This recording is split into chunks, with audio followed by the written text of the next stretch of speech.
Hey there, I'm Mr. Terry, high school history teacher. Welcome back to another History Teacher X video. All right, this video that's been going viral over the last month, it is called How Every Country Got Nuclear Weapons Explained.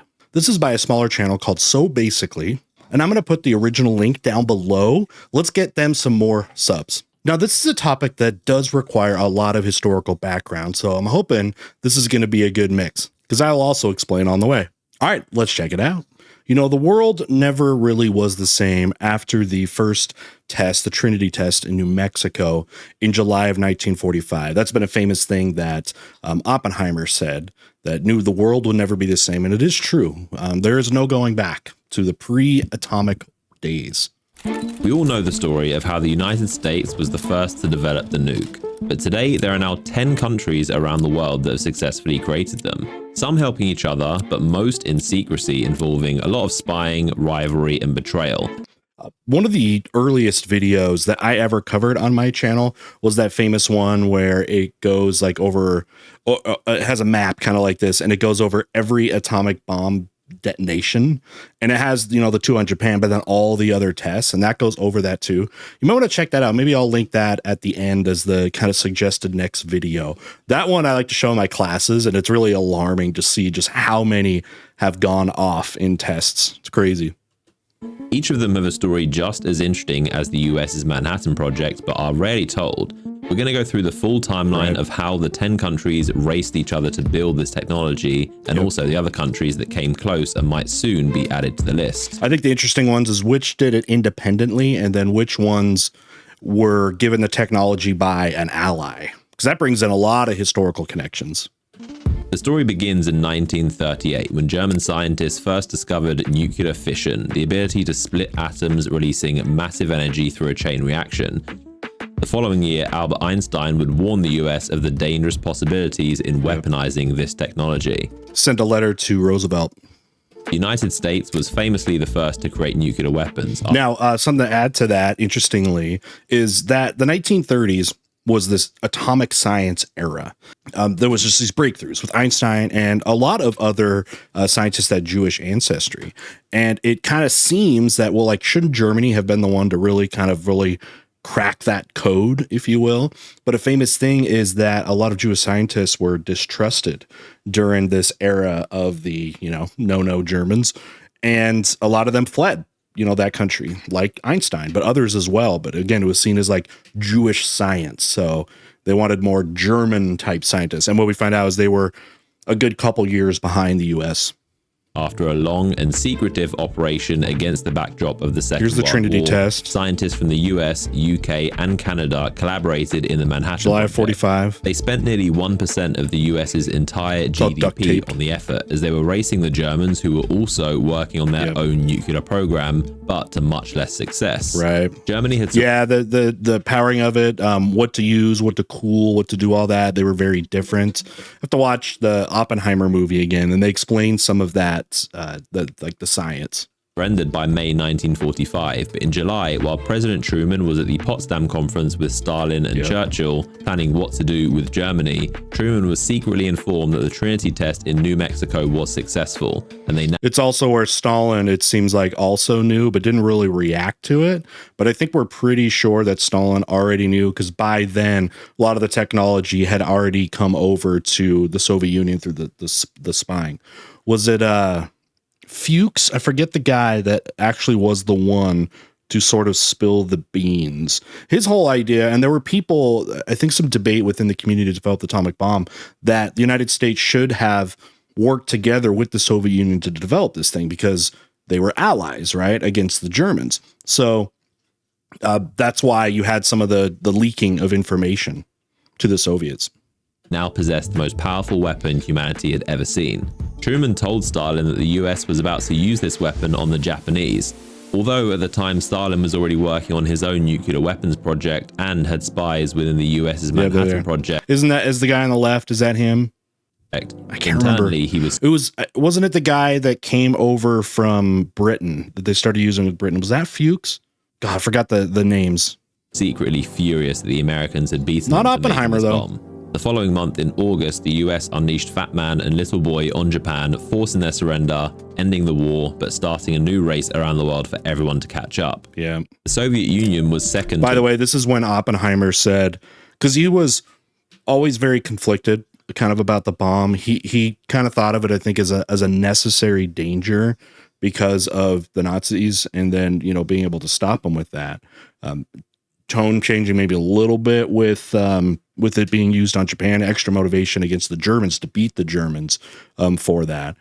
But his whole idea in the end was like, okay, I kind of get why these are being used, but now that we've demonstrated this power, there needs to be a global recognition and agreement that that's it. That is going to be it. Like that no one is going to use it. We saw how devastating it was. Nobody should basically have nukes. And what we know about Oppenheimer, though, is he gets swept right under and scapegoated a lot and kind of dismissed after this. His scientific career totally gets blacklisted basically by the government, and then the arms race starts. Obtain the technology.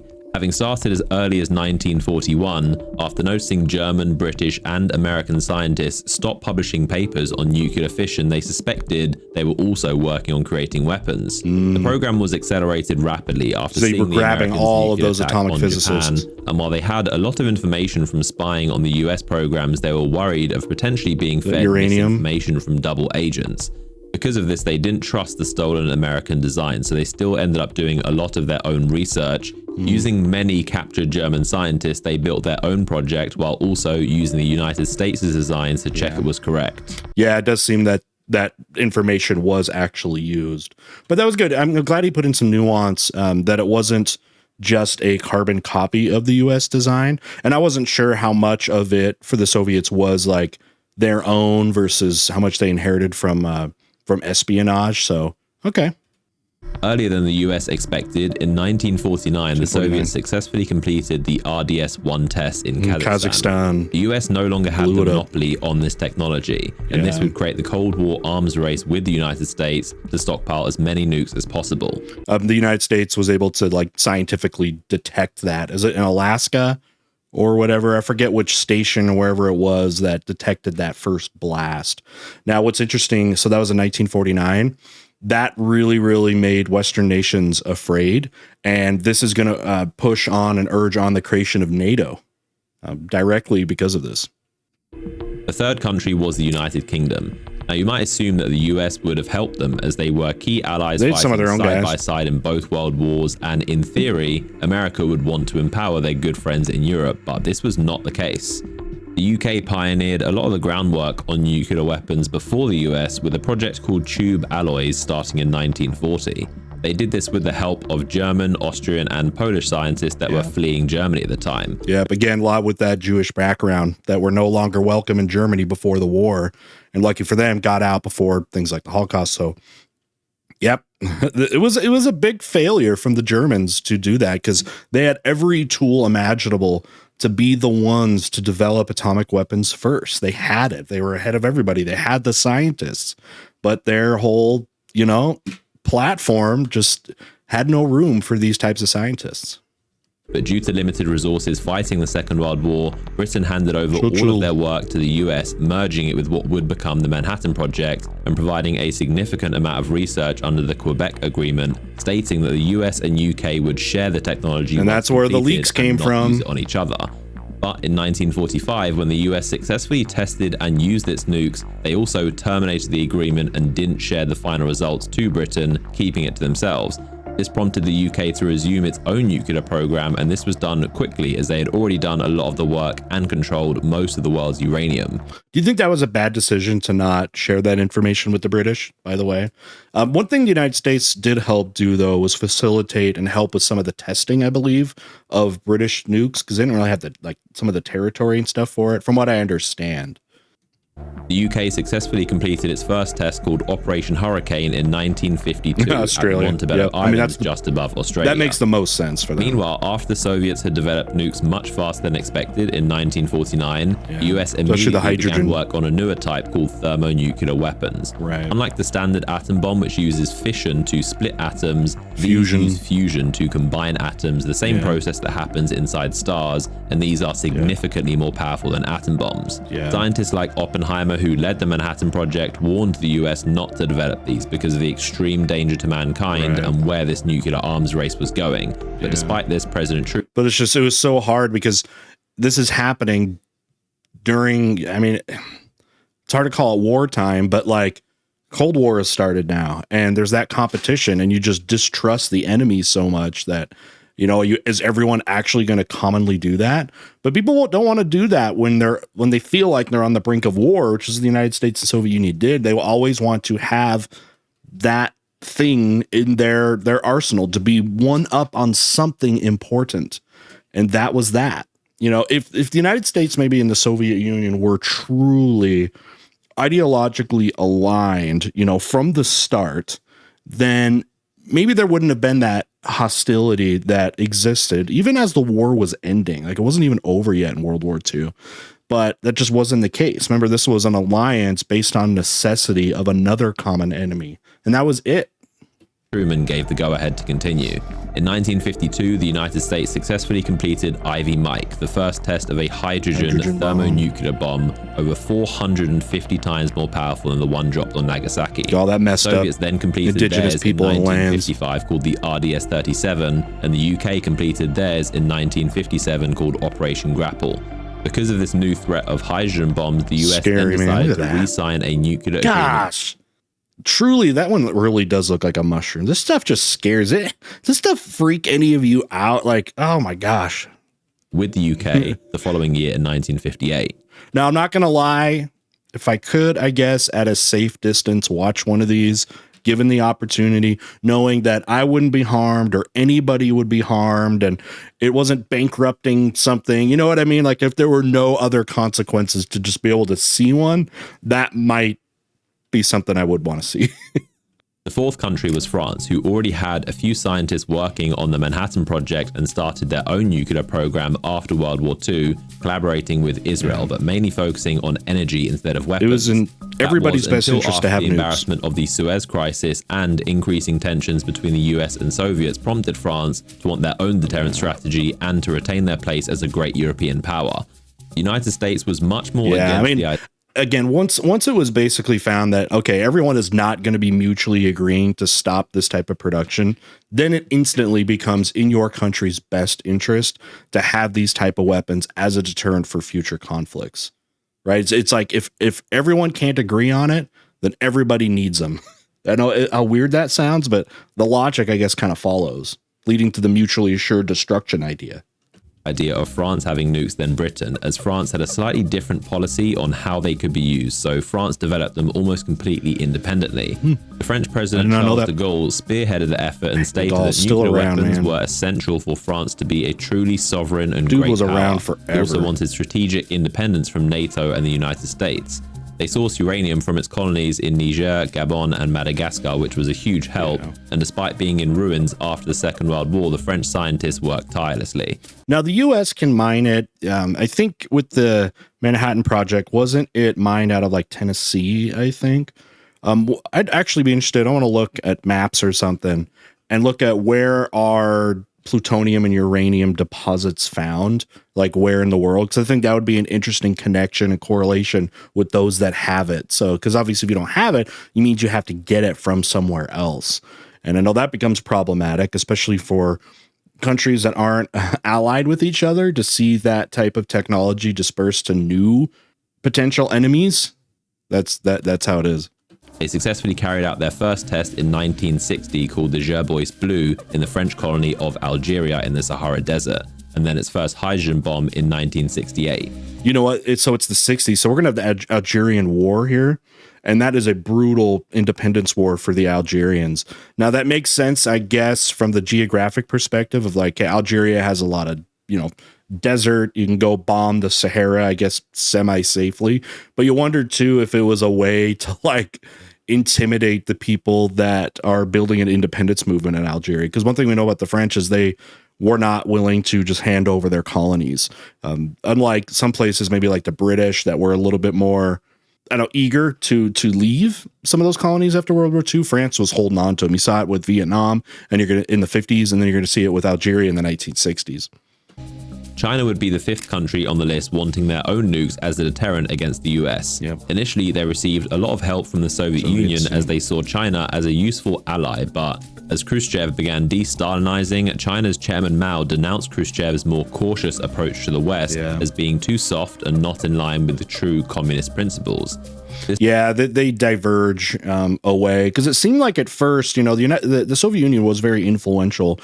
After the Chinese Civil War, when Mao takes power, the Soviet Union obviously has a potential enormous ally with the Chinese. But the ideas that Mao and Stalin had were not seen the same and as equally applicable by these two leaders.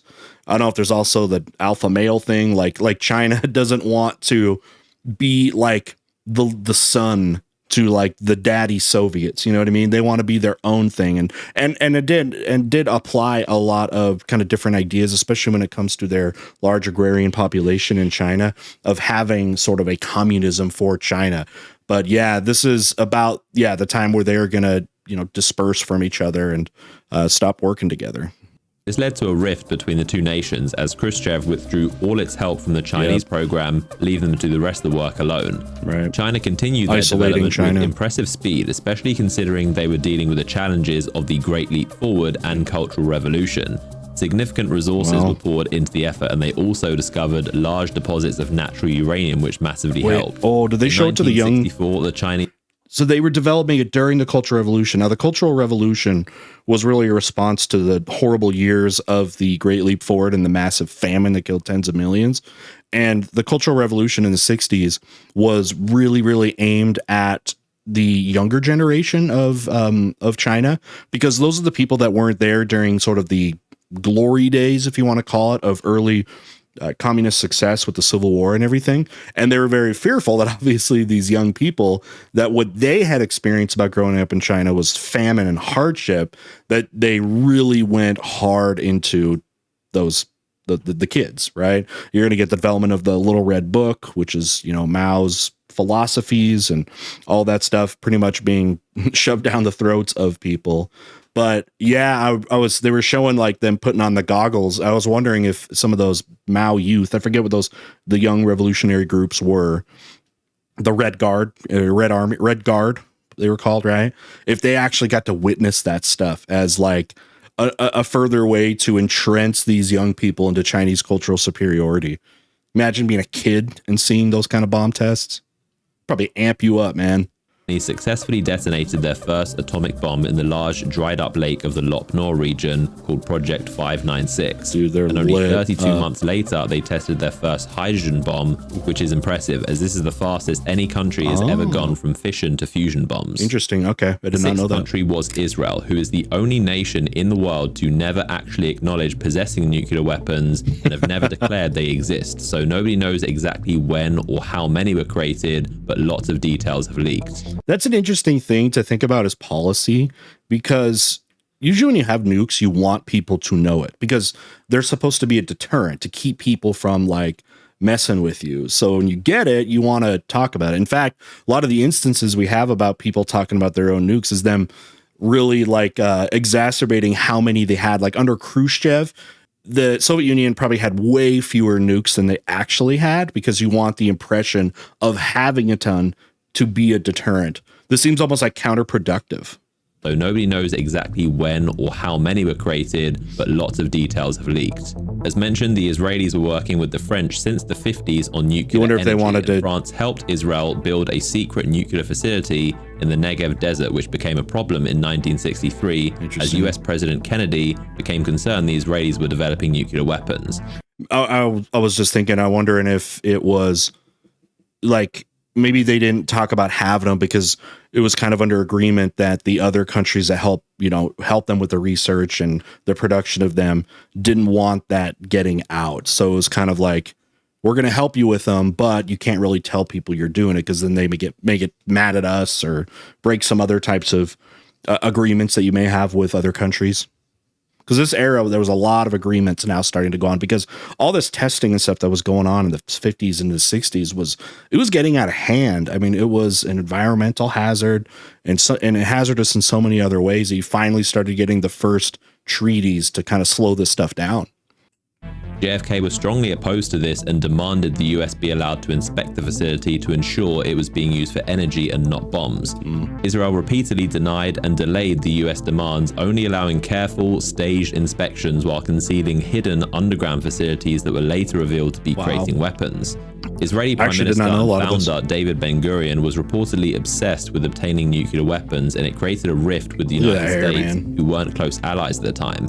This cooled off as JFK's successor, Lyndon B. Johnson, was much less aggressive on preventing Israel's nuclear weapons program, which is believed to have been completed around 1967. Well, I mean, that's with the war, the 67 war, that Israel ends up winning against coalition of nations, and also will further create those connections with the Western world, as Israel was almost like a forward operating base, for Western interests. It would make sense that the West would be more supportive of them having that. While Israel's nuclear capabilities had been rumored and speculated all throughout the 60s, the big revelation came later in 1986. Mordecai Vanunu, an Israeli technician who worked at that Negev nuclear research center, fled Israel and leaked to the British press a massive amount of photos he took personally and documents detailing what the facility was really being used for. He was then kidnapped by Israel's Mossad in Rome after being lured there by a female Mossad agent he believed he was going on a date with. He was then sedated and brought back to Israel, where he was sentenced to 18 years in prison for espionage and treason in a behind closed doors trial. I hadn't heard this story, but that's amazing. So Mossad, that's their intelligence agency. That's like their CIA or KGB or whatever. But that's like a literal honeypot thing. So honeypot is when you lure somebody, use a woman to like lure somebody in for intelligence, and then getting that. That's like straight out of a movie. But obviously, it looked like this guy was more, against nuclear proliferation. So, wow, what a story. Currently under significant restrictions to his speech and travel, and has been rearrested many times for parole violations, speaking to the press, and attempting to leave Israel. It's also believed from his leaks that Israel has developed thermonuclear weapons. The seventh country on the list is India, who, like many others, expressed the need to have this latest technology after the Second World War, mainly for deterrence and protection from Pakistan and China. So Pakistan, the division of Pakistan happens in 1947, and immediately that was problematic for relations, having that, because, I mean, it came out of the idea that these people couldn't coexist in the same countries. So, famously, largely the split was on religious grounds, as far as like Muslim Indians versus Hindu Indians, and kind of separating the two into a Pakistan and India, because before that, Britain ruled all of it in their colony.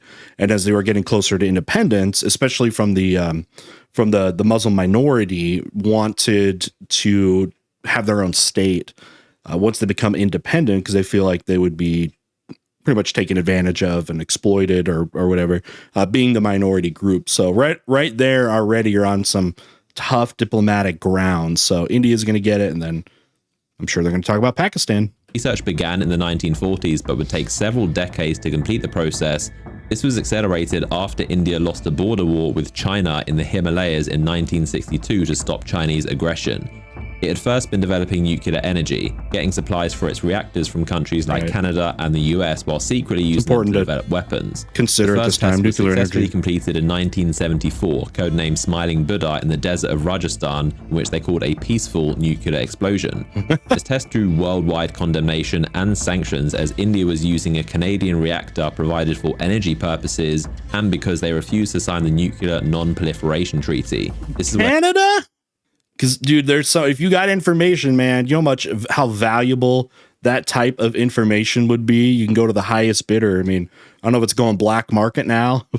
Countries agree to set rules to limit the spread and use of such weapons. However, India did deliberately refrain from fully weaponizing the technology into warheads while theoretically researching the means to weaponize in case they needed to in the future. Most Indian politicians were opposed to creating activated nuclear weapons, so it was a slow process that wouldn't be completed until the 90s. The eighth country to develop nuclear weapons was South Africa, which is one of the most unique stories. It possessed one of the world's largest reserves of natural uranium, which is a key ingredient, and had been supplying it to the US, UK, France, and potentially the Soviet Union and Israel. Most of it. I'm glad that they brought that up because it seems kind of random. It's like, all right, they were part of the Commonwealth, I guess. So, you know, they're connected to Britain, which means they're going to have access to certain things. But yeah, the geography. I was asking about that earlier. You remember in the video. So yeah, that's interesting because the South Africa story I did not know anything about. Again, other than their connection to the historical connection to the West, which was intended for peaceful energy reactors, but it's likely some also ended up being used for weapons. Since 1948, South Africa had created a nuclear energy program, but by the 1960s and 70s, they shifted interest into weapons due to the increased Soviet influence that was spreading in Namibia and Angola. So it's a Cold War effect. Yeah, Angola had a brutal civil war that even like Cubans were coming into. Other communist states were coming into. The whole continent of Africa was a sandbox for the Cold War influence of the United States or the Soviet Union to take over, because this also coincides with the decolonization movement across Africa after World War II, where countries that had colonies in Africa were now unable to handle those colonies and keep them, so they're getting their independence. The United States and Soviet Union sweeps in after World War II to try to help kind of build these new countries in, you know, their own image. So they became proxy war playground. So that makes more sense, because I was about to ask if they didn't bring it up, like with most of these countries having a direct enemy or conflict going on at the time, why would like South Africa need atomic weapons? You know what I mean? Okay, atomic energy, that's one thing, and that's still something really, really being pushed. But as far as weaponry goes, like who would be their enemy? But it kind of seems like they're getting a leg up on a potential Soviet takeover, maybe, or whatever, of South Africa, the whole region itself. As well as this, the apartheid regime drew worldwide condemnation, causing South Africa to become politically isolated and without many allies for protection. In 1977, they created a testing facility in its Kalahari desert and nearly detonated a bomb, but when a Soviet satellite spotted it and reported this to the US, the backlash and international pressure stopped the test. How much spying went on then, man? US satellites detected a staring at each other through satellites. Prince Edward's Islands, controlled by South Africa in the Indian Ocean. This was called the Vela Incident and is widely believed to have been a joint nuclear test by Israel in collaboration with South Africa.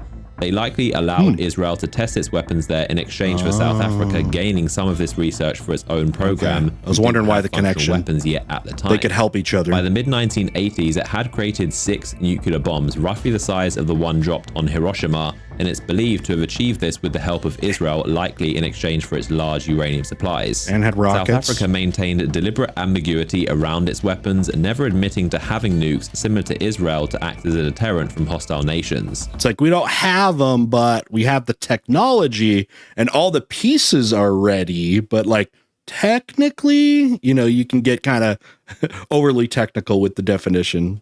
But by the 90s, as the Soviet Union collapsed, its need for protection from communist apartheid's going to be ending soon. And with the apartheid regime coming to an end, it feared handing over nuclear weapons to the next incoming government, so it opted to be the first nation in history to dismantle and dispose of its nukes, and then admitted to the world that it had actually possessed them.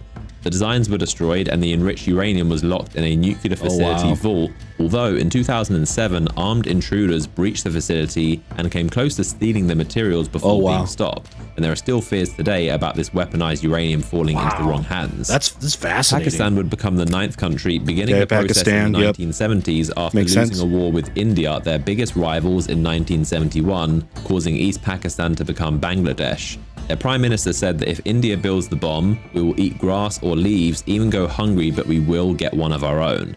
After India conducted its Smiling Buddha test in 1974, the race was on to catch up. Can we just appreciate how cool of a name the Smiling Buddha test is? Oh my gosh. I mean, India, the homeland of Buddhism, even though it's not going to be the dominant religion, that's an amazing name. Like way better than like an Ivy Mike and the Trinity test and these things. Like, no, Smiling Buddha. Love that.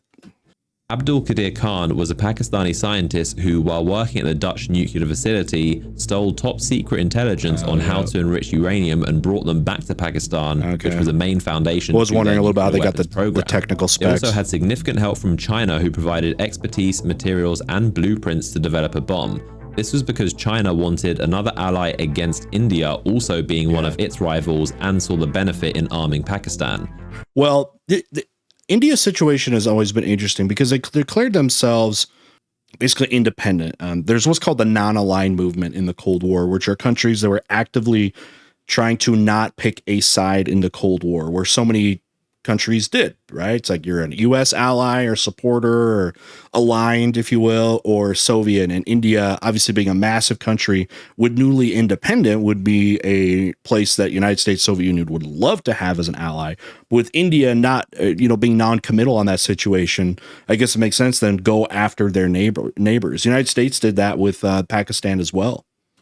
The US did little to stop Pakistan's nuclear weapons program, initially underestimating their capabilities, but also because Pakistan was a key ally against the Soviet invasion of Afghanistan. The US didn't want to risk their alliance. Enemy of your enemy is your friend. Blind eye, despite mounting evidence that Pakistan were using the US military funding to develop weapons. In 1998, India detonated 5 non-peaceful warheads, including a thermonuclear bomb. Just weeks later, in response, Pakistan also detonated 5 bombs underground in the Rasko mountain range, successfully completing their first ever test and making them the latest nuclear-armed nation. Oh, this footage is so cool. I have not seen this before. Now, in this time, kind of in history, it actually goes back further. The United States and Soviet Union had agreed to this a couple decades before, which was that all atmospheric testing would be ended. Okay, and in the air and in the water or space, all those are going to be banned because of the obvious environmental damage that comes with, nuclear weapons. So it pretty much went underground, and you could see them actually like it's like blowing up that mountain.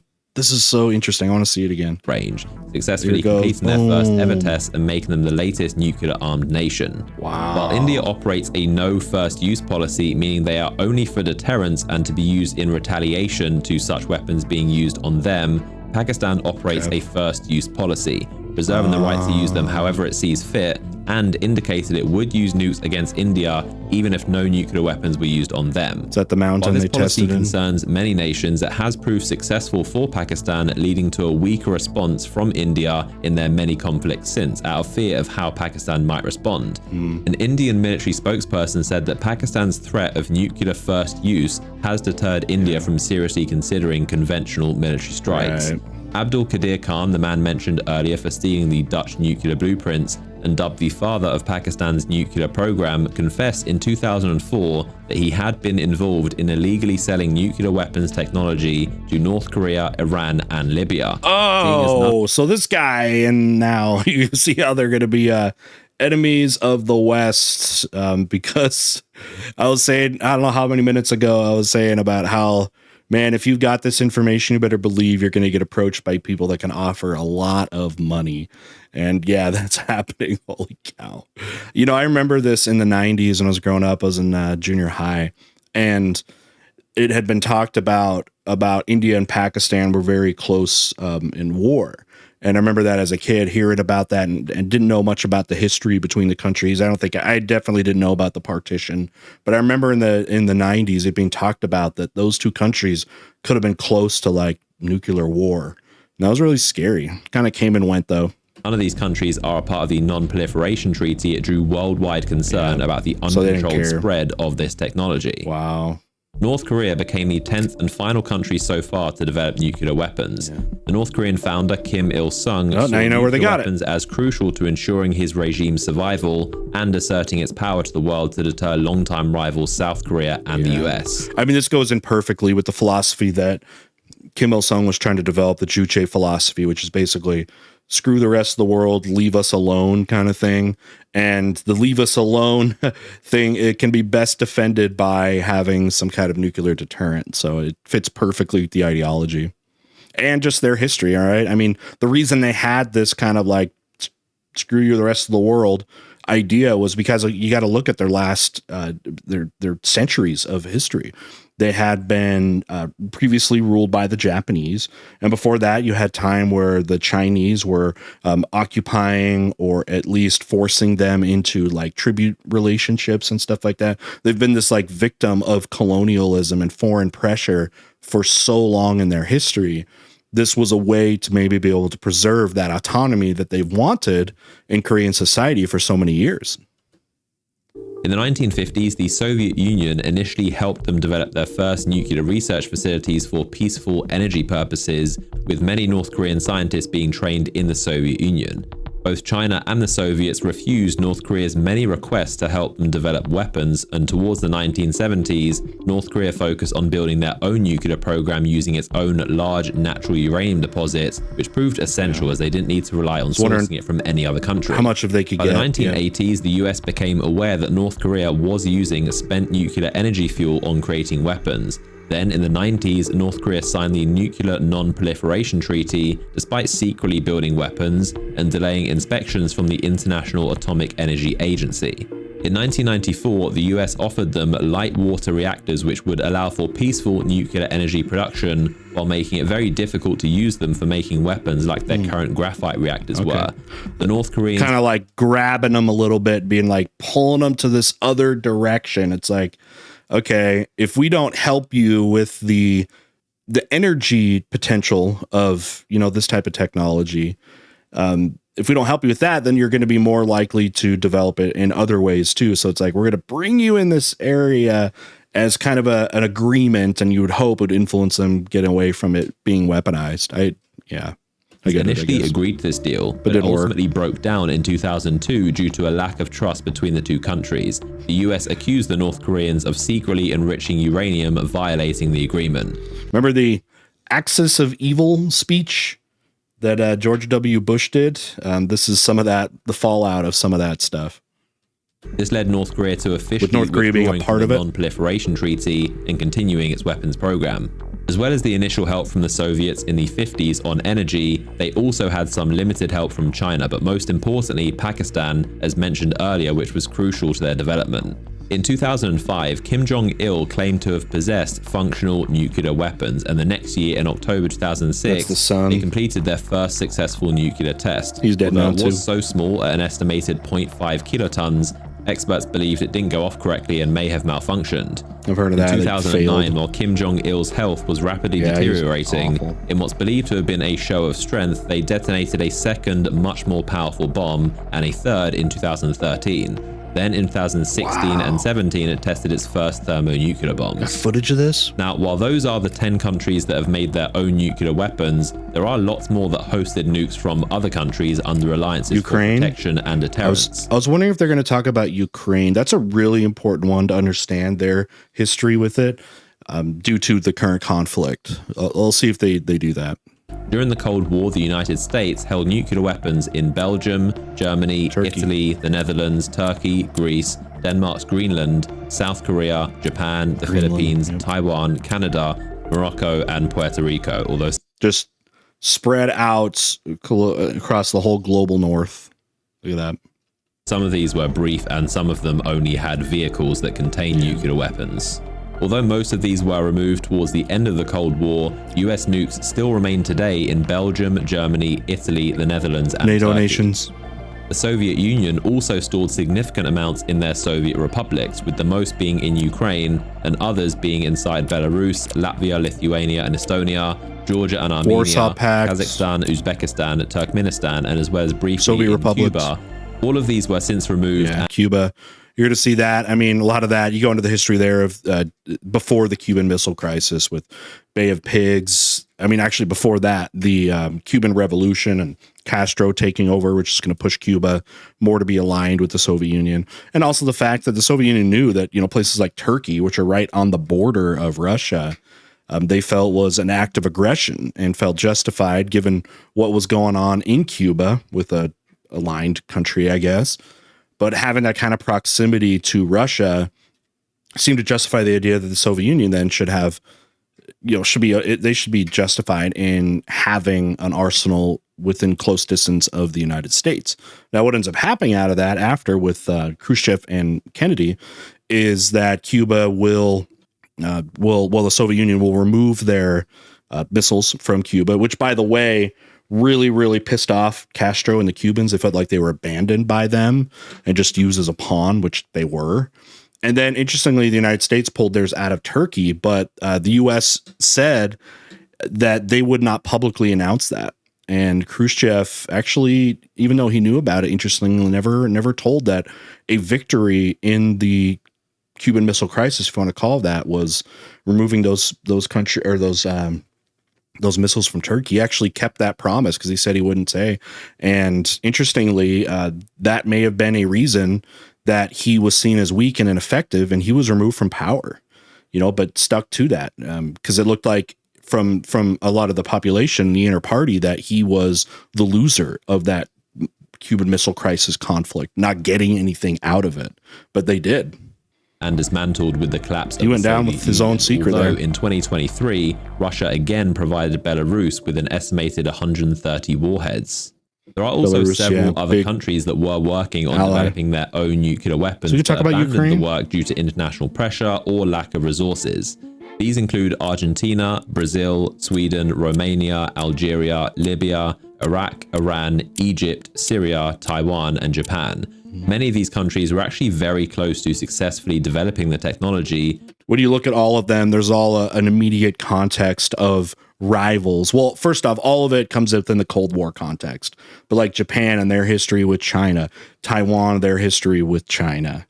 Now, for the deterrence in South America, I don't know if it would really be like between Argentina and Brazil, but we also know like Brazil also was fighting before this, their neighbors, doing that. Northern Africa, they were all former colonies. So you have that. The Middle East, I mean, what needs to be said about that? The conflicts going on there. Notably, Iraq, Syria, and Iran, who each made significant progress, he does talk about Ukraine, had facilities destroyed or sabotaged by Israeli missiles and cyber attacks. Yeah. Iran is widely speculated to be the next nation closest to developing nukes, but their rival Israel, being the only nuclear-armed country in the Middle East, is very keen to prevent this. Right. Saudi Arabia's leader, Mohammed bin Salman, has also said multiple times that without a doubt, if Iran gets them, then they will too. Because they have historically been enemies. Saudi Arabia aligns itself with the United States as well, so that becomes problematic for those relationships, especially with Iran, and their relationship with the United States is not good. See the causes of the Iranian Revolution for that. The Saudis are already working on a nuclear energy program and certainly have the funds and means to create weapons. Right. Japan is considered to be one of the most capable countries in the world that could very easily create nuclear weapons if they wanted to. They have some of the most advanced nuclear energy technology and large stockpiles of enriched uranium, but they currently employ a policy of pacifism. Well, the United States is a big part of that. They're the big influence of that.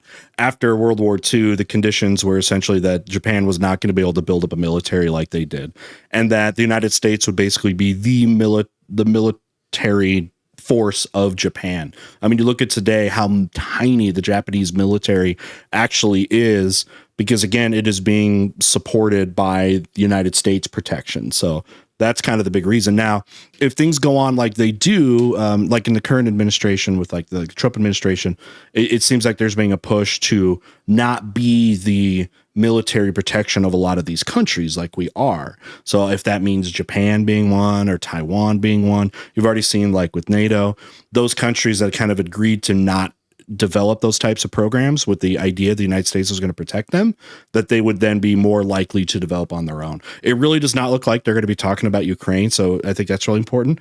Ukraine had that had the weapons, but it was also problematic for like the Soviet Union, once Ukraine gets its independence as well. But they actually get rid of their nukes with the idea that they would then be protected against, Russia. They gave up their nukes. Now it seems like that protection that was agreed to when those nukes were, agreed to be dismantled and taken apart, that like the U.S. Now they're not part of NATO, of course, but there was an agreement. The United States and Western countries basically protect them.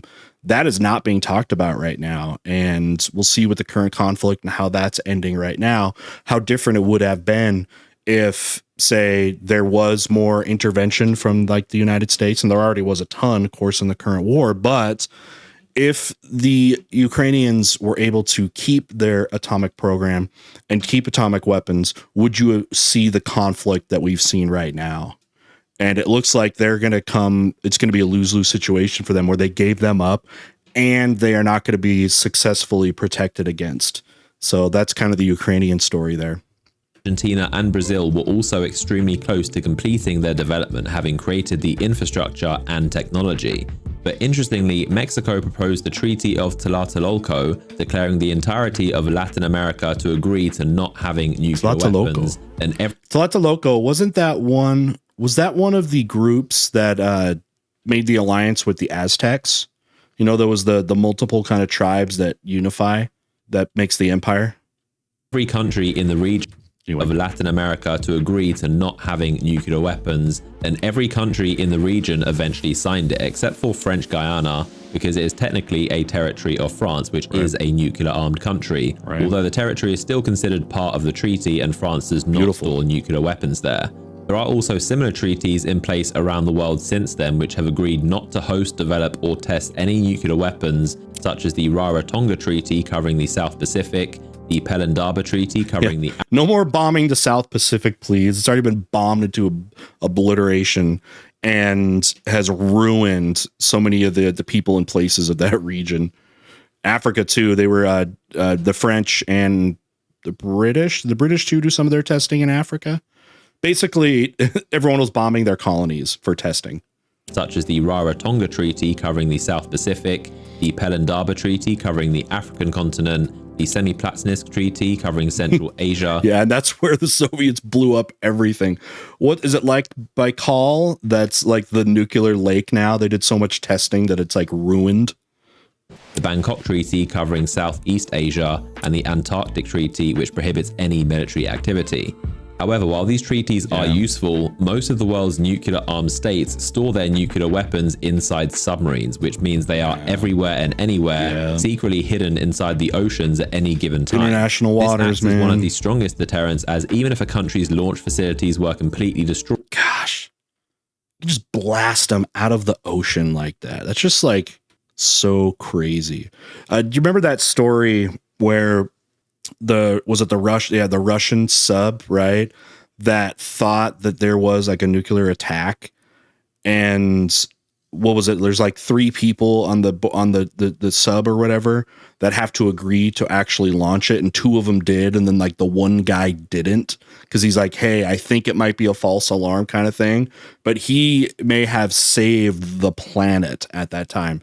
I feel like I covered, or if I didn't cover, I think I watched it, a video from probably like Simple History that talks about that. Check that out. That is a wild story. And it just shows you how errors can make us so close to war like this. Again, you get one of these submarines, they get bad intel, launch a bomb. The retaliation is going to be massive, and shoot, the world might end. This acts as one of the strongest deterrents, as even if a country's launch facilities were completely destroyed, the submarines lie ready, waiting to retaliate, and are impossible to destroy. Creating nuclear weapons is an extremely expensive and conspicuous process. As we saw in the 1979 Vela incident, even a very small explosion in the middle of the Indian Ocean, hidden under cloud cover back in the 70s, was picked up by a US satellite. Going back to the economics of it, the Soviet Union, trying to keep up when they were getting into the 70s and 80s and trying to build up, was really damaging to their economy that way, to try to keep up with the US. And imagine the level of surveillance today with the sophistication of satellites. Those ships are so Even close. when that submersible imploded at the bottom of the Atlantic, the US Navy still detected it. So it is very hard to have a secret nuclear program without the world knowing. Here's something scary. I don't know if you guys know this. There are unaccounted nukes in the world. They are not all accounted for. Have fun sleeping tonight. But while those are the 10 nations that completed the process, it's likely only a matter of time until more are added to the list. Wow. Man, fantastic video. Final thoughts. All right, this video was fantastic. This is something I would consider definitely playing for like my AP World students, or I guess really any of my classes, I guess. This was really good to sum up the history. And I think it's something that, you know, younger people will also get interested in to hear about this, because they know how devastating these things are. So this truly might be one I might want to add and look into. I want to see the feedback and make sure the information is accurate and those kind of things before you just start sharing stuff. So what we all should be doing, by the way. Take everything with a grain of salt and all that. But I mean, nevertheless, you have all these countries that have it. This video did, you know, have voids of like the historical context of it, which makes it make a lot more sense. Hopefully I was able to add a little bit of that, but being able to get all these different perspectives gets the bigger picture about this nuclear age that we're all in. So anyways, fantastic video. Thanks to those that recommended it to me. The original was down below. Again, this was a newer channel. Let's make sure we support them with the view, get the watch time of it, and then sub to the channel. All right, we'll see y'all next time. Bye.